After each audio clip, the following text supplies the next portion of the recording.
The Raiders finished the 2020 season with an 8-8 record, good enough for second in the AFC West.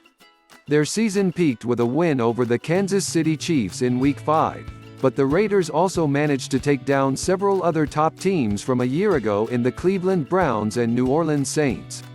Las Vegas made huge waves within the news cycle in March by essentially blowing up their offensive line, which has been one of the best units in the NFL over the past 5 years. Gone is center Rodney Hudson, arguably the league's most consistent. Gone is Gabe Jackson, a longtime stalwart at guard. And gone is Trent Brown, the team's big-money free agent right tackle that they signed prior to the 2019 season.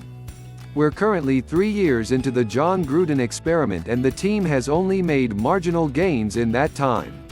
A second-place finish in the division isn't too shabby behind the Chiefs, but that placement may speak more to the quality of the rest of the division as opposed to where the Raiders currently are at. And after their recent move on from players who made up the best position group on the team, I don't see the Raiders making any notable progress during the upcoming season. Notable additions: Karl Joseph, Browns, RB Kenyan Drake, Cardinals, WR Jon Brown, Bills, DT Quinton Jefferson, Bills, C Nick Martin, Texans, Yannick Ngakoue, Ravens, WR Willie Snead, Ravens, Soloman Thomas, 49ers. Despite having one of the best young backs in the NFL, the Raiders went out and signed former Cardinal Kenyon Drake. Drake can do a lot of things for an offense, so expect him to see most of his work as a third down back with extra utility. The biggest free agent signing from this offseason is undoubtedly Yannick Ngakoue.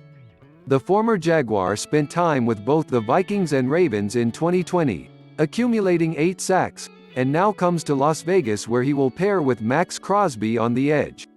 The additions of Jon Brown and Willie Snead will reinforce a wide receiver room that never got much out of Tyrell Williams in his 2 seasons with the team. Brown will pair with Henry Ruggs to give them some real juice, while Snead is a steady contributor who can line up anywhere.